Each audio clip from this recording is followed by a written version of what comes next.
आज के इस चैनल में आप सभी व्यूअर्स का एक बार फिर से स्वागत है। तो आई होप कि आप सभी अच्छे होंगे और काफ़ी अच्छा एक्सेल को एक्सेल की जो भी हमारी प्रैक्टिस की जो वीडियोज़ है उसको देख रहे होंगे और उससे काफ़ी आपको हेल्प मिल रहा होगा। तो बिफ़ोर आज की टॉपिक स्टार्ट करने से पहले जो भी हमारे न्यू व्यूअर्स हैं हमारे चैनल को लाइक और सब्सक्राइब कर दें और अपने कमेंट्स हमें ज़रूर से शेयर करें। तो आज की हमारी टॉपिक है वो एक्सेल चार्ट से रिलेटेड है, किस तरीके से एक्सेल के अंदर हम चार्ट्स को इंक्लूड करते हैं और वो चार्ट हमें किस तरीके से हम चार्ट्स को अपने डेटा के लिए यूज़ करते हैं। ठीक है, तो बेसिकली चार्ट्स के लिए ऐसा कहा जाता है कि chart is a series of numerical data in a graphical format, यानी कि जो भी हमारी डेटा जो कि न्यूमेरिकल फॉर्मेट में उसको हम किस तरीके से ग्राफिकली रिप्रेजेंट करें, तो उससे उस चीज़ को रिप्रेजेंट करने के लिए हम चार्ट का यूज़ कर लेते हैं। ठीक है, to make it easier to understand large quantity of data, यानी कि जो हमारे पास काफ़ी लार्ज क्वांटिटी पे डेटा होती है उसको ईजिली अंडरस्टैंड करने के लिए हम उसे चार्ट के बेसिस पे हम उसे वैल्यू को कैलकुलेट करते हैं, उसको रिप्रेजेंट करते हैं। तो बेसिकली एक्सेल में हमारी जो 2016 की जो वर्ज़न है उसमें 14-15 टाइप्स की चार्ट्स होती है। तो आज हम देख लेंगे किस किस कैटेगरी की चार्ट होती है और किस तरीके से हम उस चार्ट को इम्प्लीमेंट कर सकते हैं। तो बेसिकली आज की जो एग्ज़ाम्पल है वो मैंने ली है जो प्रोडक्ट की सेल्स है उससे उसकी एग्ज़ाम्पल को मैंने लिया है। यहाँ पे ये यूएस के कुछ स्टेट्स हैं और वहाँ पे उसके टोटल सेल्स वैल्यू है। ठीक है, तो इस सेल्स वैल्यू के बेसिस पे हम कैलकुलेट करेंगे अपने चार्ट को। तो बेसिकली अभी का जो डेटा है इसमें जो स्टेट्स आ रहे हैं वो हमारे कुछ कुछ डुप्लीकेट स्टेट्स हैं। ठीक है, तो हम एक बार क्या करेंगे, इस पर एक पाइवट टेबल लगाएंगे और उस पाइवट टेबल से जो भी वैल्यूज़ होगी, जो यूनिक वैल्यूज़ होगी उसको कैलकुलेट करके और उसके टोटल सेल्स को कैलकुलेट कर लेंगे और उसके बाद फिर अपने चार्ट को यूज़ करेंगे। ठीक है, तो एक बार चलते हैं हम पहले इस पे इसकी जो एक डेटा सेट है हमारी स्टेट ऑफ प्रोविंस और टोटल सेल्स, इसकी रेंज को मैं सेलेक्ट कर लेता हूँ। यहाँ पे कंट्रोल सी कर लेते हैं, एक नेक्स्ट वाले सीट पे चले जाते हैं हम। ठीक है, एक नई वाली सीट पे जाते हैं, इसको पेस्ट कर देते हैं यहाँ पे। ठीक है, जैसा कि आप देख सकते हो ये वैल्यू मैंने पेस्ट कर दी। अब यहाँ पे क्या करेंगे कि इंसर्ट पे जाएंगे और यहाँ से इसको एक एज अ पाइवट टेबल ले लेते हैं। ठीक है, और इसको न्यू सीट पे नहीं, इसको एग्जिस्टिंग सीट पे ही कर लेते हैं। यहाँ पे इसकी लोकेशन डाल देते हैं कहाँ पे मुझे इसकी पाइवट वाली फील्ड को रखनी है, मैं वहाँ पे इसको करके और इसको ओके कर देता हूँ। ठीक है, तो जैसा कि आप देख सकते हो अभी यहाँ पे हमारे पास पाइवट टेबल आ गई है और इधर इसकी फील्ड्स दिख रही है। तो अब यहाँ से हमें क्या करना है, स्टेट एंड प्रोविंस को हमें रो पे रखना है और इसके टोटल सेल्स को हमें सम करना है। ठीक है, तो इस तरीके से मैंने सम कर लिया। अब यहाँ पे कैलिफोर्निया, यहाँ पे इसकी टोटल अराउंड 8 और 9 स्टेट्स हमारी कंसोलिडेट होके आ गई है। तो अब इसी वाले डेटा को हम अपने चार्ट में यूज़ कर लेंगे। ठीक है, तो अब इसको मैं एक नए वाले शीट पे डाल देता हूँ, कंट्रोल भी कर दिया मैंने। यहाँ पे इसका एक हेडिंग डाल देते हैं स्टेट एंड इसकी टोटल सेल्स। ठीक है, ये दो हेडिंग होगी इसकी। इसकी हेडिंग को थोड़ा सा मैं बोल्ड कर देता हूँ जिससे ये थोड़ा सा और इजीली दिखाई दे। ठीक है, तो इस तरीके से मैंने कर दिया। अब इसी के बेसिस पे मुझे चार्ट बनानी है। तो चार्ट बनाने के लिए सबसे पहले क्या कर सबसे पहली जो चीज़ है कि हमें अपने डेटा को सेलेक्ट करना पड़ता है, क्योंकि चार्ट जो विदाउट डेटा के काम नहीं करता। तो हमने पूरी डेटा रेंज को सिलेक्ट कर लिया। यहाँ पे जाएंगे इंसर्ट वाले ऑप्शंस पे और इंसर्ट पे यहाँ पे एक रिकमेंडेड चार्ट दिखती है और बाकी ये चार्ट्स की कैटेगरीज दिख जाती है। तो हम पहले कर लेते हैं इसको क्लिक रिकमेंडेड चार्ट को। तो रिकमेंडेड चार्ट में जैसा कि आप देख सकते हो यहाँ पे क्लस्टर्ड कॉलम चार्ट हमारे पास दिख रही है, कुछ पाई चार्ट्स भी आ रही है। तो जिस तरीके की आपकी रिक्वायरमेंट दिखती है आप उस तरीके से इसको यूज़ कर सकते हैं। वैसे ऑल चार्ट्स पे अगर जाओ तो यहाँ पे डिफरेंट डिफरेंट कैटेगरीज की चार्ट्स दिख जाती है, कॉलम चार्ट, लाइन चार्ट, ठीक है, pie chart, area chart, X Y scatter chart, stock chart, surface chart, radar, tree map, sunburst, histogram, box, whisker, waterfall और कॉम्बो। तो इस तरीके की चार्ट्स है। तो इसमें से हम किसी एक चार्ट को सेलेक्ट कर लेते हैं। सपोज दैट मैंने अभी के लिए ये वाला चार्ट सेलेक्ट कर लिया। ठीक है, और इसको मैं करता हूँ एक बार ओके।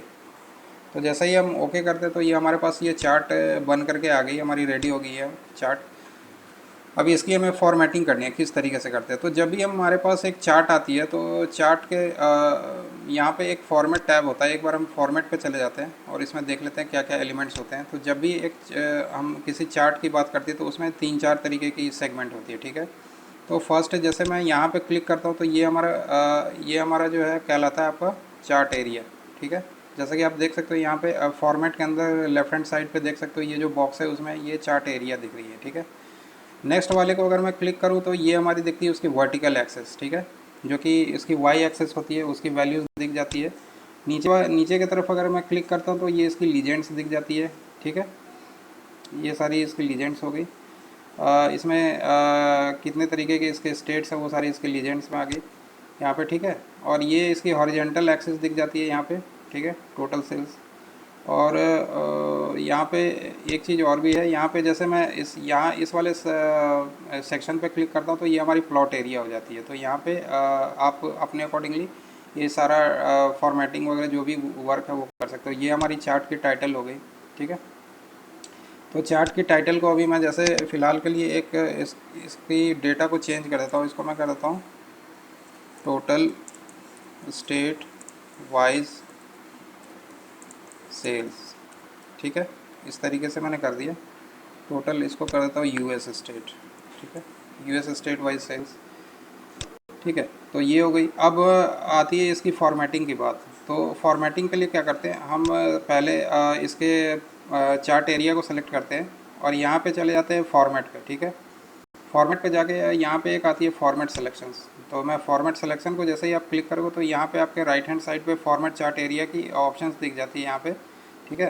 तो यहाँ पे जैसे कि फर्स्ट ऑप्शन दिख रही है यहाँ पे फिल है इसका और ये बॉर्डर है, ठीक है। तो इस तरीके से किस तरीके से हमें फिल करनी है, तो जैसे मान लो कि हमें सॉलिड फिल करनी है तो इसमें हम सॉलिड फिल कर सकते हैं। इसमें जो भी कलर हमें डालना है वो कलर हम डाल सकते हैं अपने अकॉर्डिंगली। जैसे मान लो कि मैं थोड़ा सा चाहता हूँ लाइट कलर रखना तो मैं लाइट कलर कर सकता हूँ। उसके बाद है आपकी आती है ग्रेडियंट फिल। ये थोड़ी सी जो है उससे थोड़ा सा स्मूथ फिलिंग होती है इसमें, तो आप वो भी कर सकते हो। यहाँ पे एक और भी ऑप्शन है हमारे पास दिया हुआ पिक्चर्स एंड टेक्सचर फिल, ठीक है। यहाँ पे आप टेक्सचर इसकी चेंज कर सकते हो या फिर यहाँ पे एक पिक्चर इंसर्ट कर सकते हो आप बैक से, ठीक है। उसके बाद आती है पैटर्न फिल।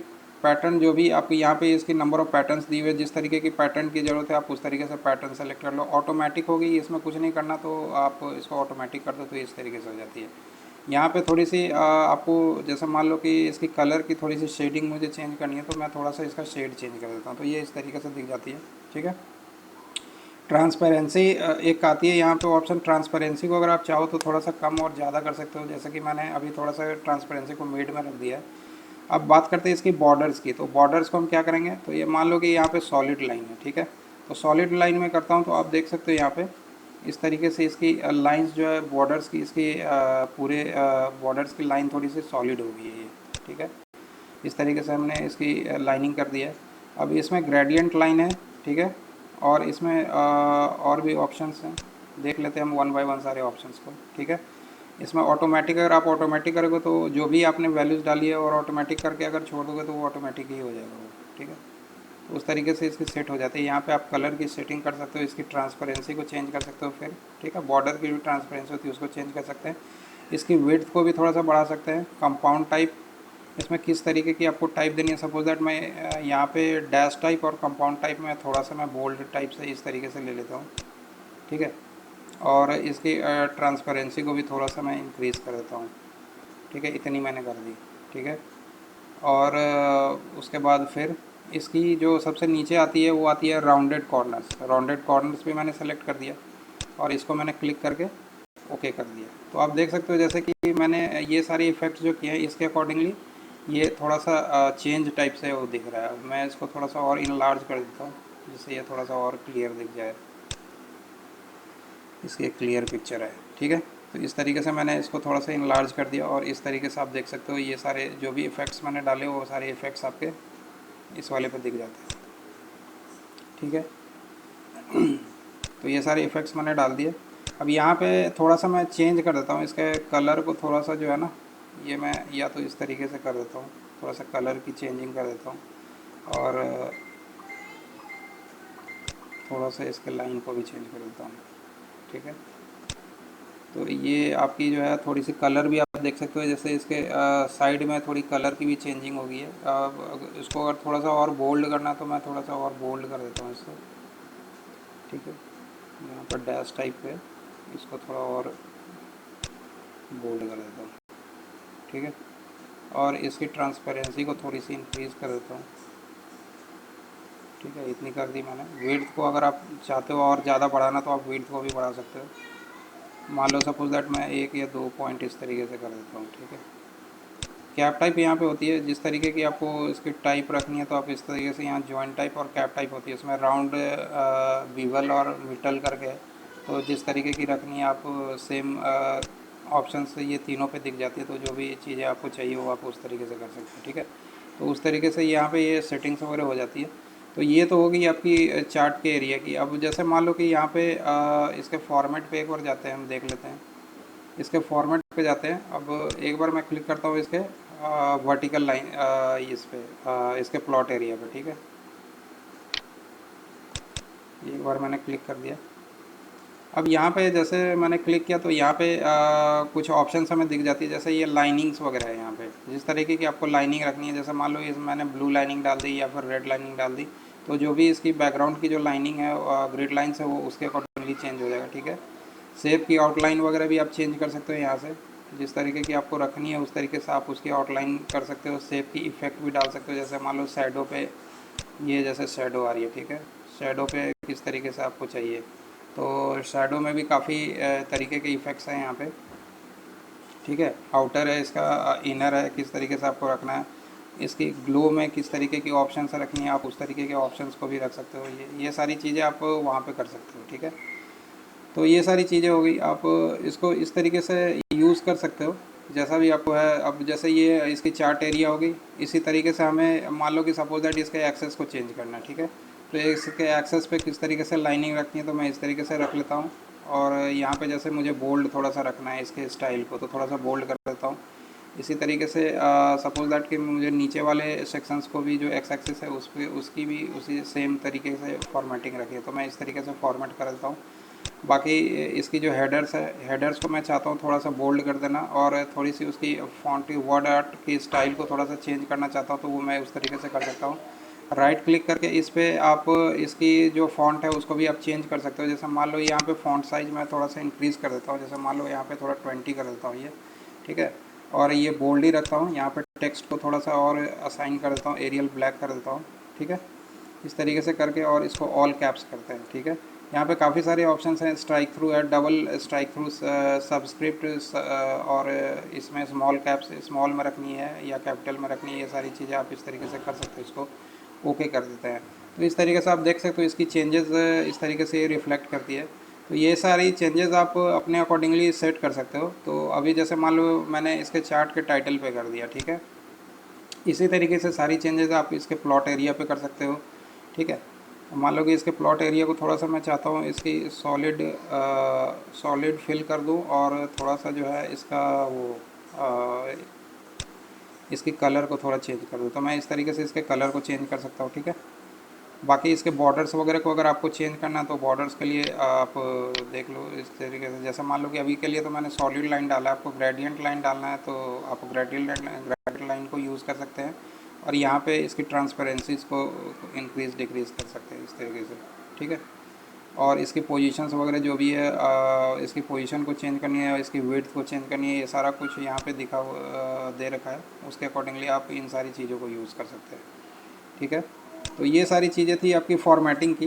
तो सेम फॉर्मेटिंग अप्लाई होती है इधर आपके प्लॉट एरिया पे, एक्स एक्सिस पे, वाई एक्सिस पे, और इसके चार्ट एरिया पे। तो इस तरीके से आप इन सारे फॉर्मेट्स को यूज़ कर सकते हैं। अब जैसे अब इसके डिज़ाइन वाले पार्ट पे आते हैं, तो यहाँ पे ऐड चार्ट एलिमेंट आ जाती है। ठीक है, तो आप यहाँ पे देख सकते हो किस तरीके से आपको एलिमेंट को ये चार्ट टाइटल्स को किस तरीके से रखनी है, तो उस तरीके से आप चार्ट टाइटल्स को यहाँ पे मूव कर सकते हो चार्ट। ठीक है, अब जैसे मान लो कि यहाँ पे इसे अबव चार्ट रखनी है तो आप अबव कर सकते हो, सेंट्रल में रखनी है तो इसको सेंट्रल कर सकते हैं इस तरीके से। ठीक है, इसी तरीके से इसकी डेटा के लेवल्स है, डेटा के लेवल्स को मैं कैसे रखना, सेंटर पर रखना है या इनसाइड एंड करना है, या इनसाइड बेस करना है, या फिर आउटर एंड पे करना है। तो मैं बेसिकली आउटर एंड को ज़्यादा लाइक करता हूँ, और कॉल आउट भी आप कर सकते हो, तो कॉल आउट में ये इस तरीके से हो जाती है। ठीक है, इसी तरीके से डेटा की टेबल्स है, डेटा की टेबल्स को आप कहाँ पे रखना चाहते हो, विथ लीजेंड कीज़ पे रखना चाहते हो या नो लीजेंड कीज़ पे रखना चाहते हो, ये इस तरीके से आप इसके टेबल्स को यूज़ कर सकते हो। ठीक है। यहाँ पे ये एरर बार्स वगैरह भी है। एरर बार्स का यूज़ आप अपने अकॉर्डिंगली चार्ट्स के कैटेगरी के अकॉर्डिंगली इसको सेट कर सकते हैं। ग्रिड लाइंस वगैरह है, ग्रिड लाइन को किस तरीके से हमें चेंज करना है। प्राइमरी मेजर हॉरिजॉन्टल होगी, प्राइमरी मेजर वर्टिकल होगी, और ये वर्टिकल होगी। जिस तरीके से आप यूज़ करना चाहो उस तरीके से कर सकते हैं। इसके लीजेंड्स हो गई। ये लीजेंड्स अगर आप राइट पे रखोगे तो राइट पे चली जाती है, टॉप पे अगर रखना चाहते हो तो टॉप पे जा सकती है, लेफ्ट पे जा सकती है, और फिर बॉटम पे जा सकती है। तो मैं बेसिकली टॉप पे रखता हूँ, तो मैं टॉप पे इसको कर दिया मैंने। ठीक है। तो ये सारी चीज़ें हो गई यहाँ पे। तो ये सारी चीज़ें चार्ट के एलिमेंट पे होती है। तो ये आप इस तरीके से, यहाँ पे एक ट्रेंड लाइन का भी ऑप्शन है। ट्रेंड लाइन को आप किस तरीके से, जैसा लीनियर में आप डालना चाहते हो, एक्सपोनेंशियल या फिर फोरकास्ट, इस तरीके से यूज़ करना चाहते हो तो आप ट्रेंड लाइन का यूज़ कर सकते हैं यहाँ पे। ठीक है। जैसे मान लो कि मैंने थोड़ा सा लीनियर कर दिया इसको, तो ये इस तरीके से आप इसको, इन सारे ऑप्शंस को यूज़ कर सकते हैं। ठीक है। तो ये हो गई। अब यहाँ पे एक क्विक लेआउट आता है। क्विक लेआउट में आप चार्ट को किस तरीके से इसकी लेआउट कर सकते हो, यानी कि यहाँ पे काफ़ी सारे लेआउट्स दिए हुए हैं।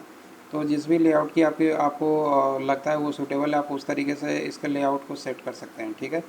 तो ये आप चेंजेस कर सकते हैं। यहाँ पे इसके बार्स को भी आप चेंज कर सकते हो, जो डेटा बार्स की कलर्स होती है उसको भी आप चेंज कर सकते हो अपने अकॉर्डिंगली। जैसे कि मान लो यहाँ पे मैंने कलर, जो भी कलर मैं सेलेक्ट करूँगा उसके बार की कलर सेम उस तरीके से उसके पैटर्न के अकॉर्डिंगली वो बार्स हमें दिख जाती है। ठीक है। तो जैसा कि मान लो कि अभी मैं ये वाला कलर सेलेक्ट करता हूँ, तो इसके अकॉर्डिंगली यहाँ पे, और इसके यहाँ पे चेंज कलर पे इसके स्टाइल्स भी दिख जाती है हमें। आप किस तरीके के स्टाइल को यूज़ करोगे। जैसा मान लो मैं ये स्टाइल यूज़ करता हूँ तो इस तरीके के स्टाइल्स हम यहाँ पे फॉलो कर सकते हैं। ठीक है। तो ये सारी चीज़ें आप अपने अकॉर्डिंगली सेट कर सकते हैं। ठीक है। अब ये सारी ऑप्शंस हो गई। यहाँ पे एक स्विच रोज़ टू कॉलम्स का ऑप्शन आता है। यहाँ पे अगर आप स्विच रोज़ टू कॉलम्स करोगे तो जो भी रोज़ की वैल्यू है वो कॉलम वाइज दिख जाती है। अगर वापस से इसको क्लिक करके चेंज करना चाहते हो तो वापस से हम फिर उसको ओरिजिनल पोजीशन पर डाल सकते हैं। ठीक है। तो ये हमारी जैसे अभी दिख रही है। ठीक है। अगर मैं इसको फिर दोबारा से कर देता हूँ स्विच रोज़ टू कॉलम, तो ये पहले वाले पोजीशन पे चली गई है। दोबारा से अगर मैं इसको क्लिक करूँगा तो फिर ये जो भी इसकी नीचे की जो एक्सेस वाली वैल्यू थी वो एज ए बार यहाँ पे दिख रही है। ठीक है। सेलेक्ट डेटा का ऑप्शन होता है यहाँ पे। सेलेक्ट डेटा, आप जो भी आपकी डेटा रेंज है, जैसे मान लो कि अभी के लिए तो ये हमारा A1 से लेके और B10 तक का रेंज है, यहाँ पे उसको इसने सेलेक्ट किया हुआ है। यहाँ से आप डेटा रेंज की वैल्यू को भी चेंज कर सकते हैं किसी अपने दूसरे चार्ट के लिए। अगर आप किसी दूसरे डेटा रेंज पे सेम तरीके का चार्ट यूज़ करना चाहते हैं तो वहाँ का डेटा रेंज का रेफरेंस यहाँ पे दे सकते हैं, और फिर उसके अकॉर्डिंगली वो चार्ट आपके क्रिएट होके आपके सामने दिख जाएगी। ठीक है। तो ये होगी आपकी डेटा रेंज। और इसमें चार्ट चेंज चार्ट टाइप, आप चार्ट को चेंज कर सकते हैं। जैसे मान लो कि आपको लाइन चार्ट बनानी है या पाई चार्ट बनानी है, तो जिस भी तरीके की आपको चार्ट की यूज़ करनी है तो आप अपने डेटा को उस चार्ट के अकॉर्डिंगली सेट कर सकते हैं। ठीक है। आपको एरिया चार्ट बनानी है, आप एरिया चार्ट बना सकते हैं, या जो भी आपको मान लो कि हिस्टोग्राम बनाना है, आप हिस्टोग्राम बना सकते हो। जिस तरीके की डेटा है उसके अकॉर्डिंगली आप इन सारी चीज़ों को यूज़ कर सकते हैं। ठीक है। ये ऑप्शन होगी। और इसमें एक इसकी एक ऑप्शंस और भी होती है। फॉर्मेट पे अगर हम जाते हैं तो यहाँ पे एक आता है reset in match style, reset to match style. ठीक है। Reset to match style means अगर आप जो भी आपने फॉर्मेटिंग करी है और वो चाहते हो कि हम अपने ओरिजिनल फॉर्मेट पे ही रहे, तो फिर आप इसको रीसेट टू मैच स्टाइल, यहाँ से इसको आप क्लिक कर दो। ठीक है। तो ये आपकी जो पहले की जो रीसेट वैल्यू थी उसके अकॉर्डिंगली वो हो जाती है। ठीक है। सेट हो जाती है वो। ठीक है। तो ये हो गई। और डिज़ाइन पे एक चीज़ और भी है आपका।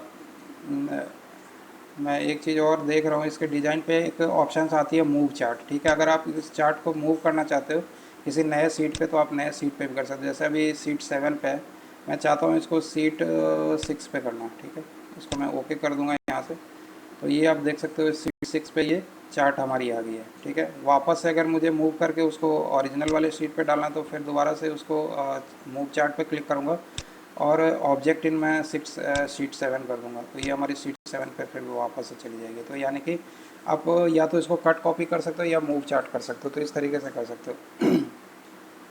ठीक है। ये ऐड एलिमेंट्स वाली जो यहाँ पे जो ये मेन्यू दिखती है, ये आप ये सारे एलिमेंट्स को यहाँ पे चार्ट के टॉप राइट साइड पे जो दिखती है यहाँ पे, प्लस आइकन, यहाँ से भी आप चार्ट के एलिमेंट्स को ऐड कर सकते हो। जैसे मान लो कि अभी के लिए मैं डेटा लेवल मैंने डाल दिया, ठीक है।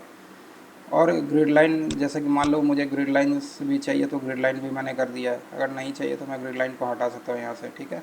इसके लीजेंड्स वगैरह को डाल सकता हूँ, ट्रेंड लाइन वगैरह डाल सकता हूँ, ठीक है। डेटा टेबल को ऐड कर सकते हैं, चार्ट के एक्सेल एक्सेस टाइटल्स को हम यहाँ से ऐड कर सकते हैं। तो इस तरीके से आप यहाँ से भी ये वैल्यूज़ ऐड कर सकते हैं। यहाँ पे एक ब्रश दिखती है, वहाँ से आप चार्ट के स्टाइल को भी चेंज कर सकते हैं। जो भी स्टाइल आपको लगता है कि आपके अकॉर्डिंगली सूट करता है, तो आप वहाँ से वो सारे स्टाइल्स को सेलेक्ट कर सकते हो, ठीक है। जैसा कि मान लो कि अभी के लिए, जैसे मान लो ये मैंने ये वाला स्टाइल सेलेक्ट कर लिया, ठीक है। या फिर मैं एक आध स्टाइल और देख लेता हूँ इसमें जो थोड़ा सा बेटर लग रहा है। जैसे मान लो कि मैंने ये वाला स्टाइल सेलेक्ट किया, तो इस तरीके से आप भी अपने स्टाइल्स को सेलेक्ट कर सकते हैं। यहाँ पे इसकी कलर को भी चेंज कर सकते हैं, जो भी कलर आप डालना चाहें अपने अकॉर्डिंगली, जो आपको अच्छा लग रहा है उस तरीके से इसके बार के कलर को भी चेंज कर सकते हैं, ठीक है। एक यहाँ पे फ़िल्टर वाली वैल्यू आती है, तो आपको डेटा को किस तरीके से फ़िल्टर करना है। जैसे मान लो अभी के लिए तो करंट सारे स्टेट्स फ़िल्टर है। अगर मान लो सपोज दैट इसमें मुझे 2-3 स्टेट्स की डेटा चाहिए, तो मैं 2-3 स्टेट्स के डेटा को सेलेक्ट करूँगा और इसको एक बार अप्लाई कर दूँगा, तो मुझे 3 स्टेट्स की डेटा यहाँ पे दिखेगी, ठीक है। अगर मान लो कि मुझे 2 स्टेट्स को और ऐड करने, तो दोबारा से और मैं 2 स्टेट्स को ऐड करके और इसको एक बार अप्लाई कर दूंगा, तो ये कुछ अदर स्टेट्स भी यहाँ पे ऐड हो जाएंगे। अगर सपोज दैट मुझे सारे स्टेट्स की चाहिए, तो मैं सारे स्टेट्स को यहाँ पे सीरीज़ को क्लिक करके और सबको अप्लाई कर दूंगा, तो ये पूरी वैल्यू हमारी चार्ट पे अप्लाई हो जाएगी। तो इस तरीके से आप यहाँ पे फ़िल्टर को यूज़ करके ये सारी चीज़ें आप आसानी से कर सकते हैं चार्ट्स के अंदर। तो इस तरीके से आप यूज़ करो अपने चार्ट को और देख लो। जो भी आपकी डाउट्स है या जो भी क्वेरीज़ है, आप हमें कमेंट करें, और मैं कोशिश करूँगा अपने एंड पे कि आपके जो भी डाउट्स है उसको जल्दी से जल्दी क्लियर करूँ, ठीक है। तो होप आपको ये आज की वीडियो अच्छी लगी होगी और इंटरेस्टिंग लगी होगी। तो इसी तरीके के इंटरेस्टिंग वीडियोस के लिए आप हमारे चैनल को एक सब्सक्राइब कर दें। और तब तक के लिए thank you so much. Have a nice day. Bye bye, take care.